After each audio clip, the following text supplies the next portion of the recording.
The newsday continues here on One News Now. I'm Riza Diaz. The Commission on Human Rights partly welcomes the Supreme Court's decision on the controversial anti-terror law. In a statement, CHR spokesperson Jacqueline Digia warned that there are several provisions in the law that remain to be causes of concern. Digia stressed that while addressing acts of terror is crucial for the country, this must be done in ways without compromising all other human rights. She said the Commission remains hopeful that the remaining contentious provisions of the law will be clarified by the High Court. The Supreme Court recently decided to void two parts of the law, which they deemed unconstitutional. Petitioners, however, are not satisfied with the ruling, prompting plans for a filing of motion for reconsideration. Now, petitioners for or against the anti-terror law are now preparing their next step after the Supreme Court upheld most of the provisions of the law. Marlene Alcaide with the story. While the world celebrates International Human Rights Day, several petitioners against the anti-terror law couldn't be more displeased. The Supreme Court decided to junk only two parts of the highly contested measure. Dissenting opinion at ito pong mga opinion na ito ay amin pong pag-aaralan at atin pong lalabanan dito sa ating motion for reconsideration. Petitioners continue to argue on several provisions of the law that remain intact. These include the provisions on warrantless arrests, as well as the power of the Anti-Terrorism Council to designate individuals or organizations as terrorists. Attorney Evelyn Ursua called the SC's decision as a mere consolation, adding that it is scary and depressing due to the lack of protection. Walang kwenta yon dahil may absolute power pa rin yung Anti-Terrorism Council na umaasta na korte. Anti-terror law will continue to silence us. The right to freedom of expression is so important dahil yung karapatan natin magsalita, yun din yung karapatan natin na ilabas kung ano ang ating nasa isip, kung ano ang ating nararamdaman. Pero babaliwalain ito. Petitioner and senatorial aspirant Nery Colmenares likewise said that too much power is given to the president under the law to target dissenters. This decision will not be left unchallenged. Sana, despite the decision, ituloy natin ang pagtutol sa terrorism law. Ituloy natin ang paglabas ng ating hinaing na ang terrorism law labag sa karapatang pantao, labag sa ating mga constitutional rights. Another petitioner, Attorney Mel Santa Maria, believes that the SCs may still change its decision. Nag-speculate lang ngayon, ang sinasabi ng Korte Suprema, as of this time, wala pang tinamaan doon sa iba pang mga sinasabi niyong section na unconstitutional. Kaya sabi ng Korte Suprema, on the basis of the current petition. Amid the uncertainty, oppositors say that presidential aspirants must be asked about their position on the controversial law, as its impact will be felt after the current administration. Pwedeng gamitin rin ito ng iba pang mga rehimen, lalong-lalo na ngayon na nakaamba ang posibilidad that a dictator-radical regime will happen after May 2022. Petitioners are waiting for the publication of the SC's full decision on the law, but it is expected that they will file a motion for reconsideration. For News 5, Marlene Alcaide, we are One News.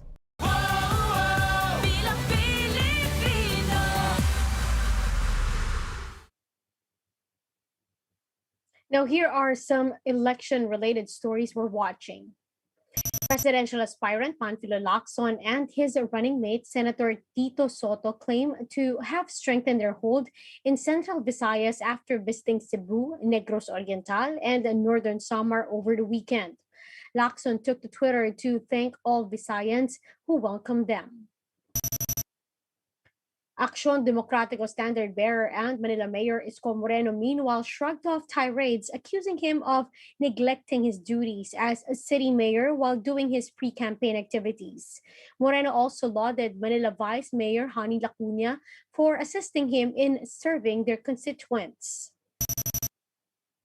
And the US-based Filipino lawyer attorney Emmanuel Tipon said presidential aspirant Bongbong Marcos is qualified to run in next year's polls. Tipon is among the many legal heavyweights who believe that the petition against Marcos Jr. has no legal basis. We'll be back with more stories after the break. Keep it here on One News.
You're still watching One News Now. I'm Riza Diaz.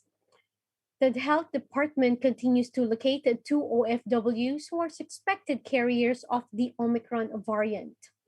In Laging Handa briefing on Saturday, Undersecretary Maria Rosario Vergeres said the agency is coordinating with local officials to help trace them. They indicated addresses in Region 4B or Mimaropa and Region 10 or Northern Mindanao. The two OFWs arrived in the Philippines last month in the same week that the Omicron variant was reported to the World Health Organization. Vergeire assured the public that the two OFWs tested negative upon arrival and the DOH will be doing retesting. Vergeire also said that no genome sequence sample has detected the Omicron variant so far. There was no sample positive. Naisama po natin dito yung isang arrival from South Africa kung saan lumabas po yung sequencing result na ito po ay isang variant na B.1.1.203. Hindi po siya Omicron. Ito po ay hindi variant of concern or variant of interest.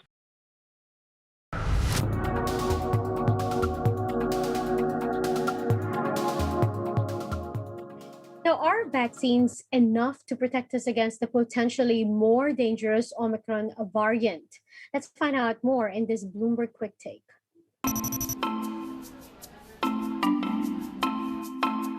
We know that it's highly transmissible. We know that 2 doses of vaccines, Pfizer vaccine specifically, does neutralize the virus, but not as efficiently, because various studies showing that reduction up to 40-fold, meaning that a 3rd dose is a must for it to successfully neutralize the variant. What we don't know is still that what are the effects of mix and matching between vaccines, and what are the capabilities of antibodies produced from this mix and matching in neutralizing Omicron. Because as we know, many parts of the world use different types of vaccines. And that would be a great data to look at. It will be also great to look at, because majority of the studies done, uses a small sample number, and most of the time, when you translate it to real world, the data changes. So it will be really good to look at large-scale data of the ability of antibodies from vaccines to neutralize this variant. I'm grateful here today that the virus Omicron variant still uses ACE2 receptor as its main entry. It means that all of the vaccines which are designed with spike in mind still works. Imagine if it uses a different receptor other than ACE2. None of the vaccines would work today. So I think that is the best news that we got from all these studies which came recently, the past couple of days.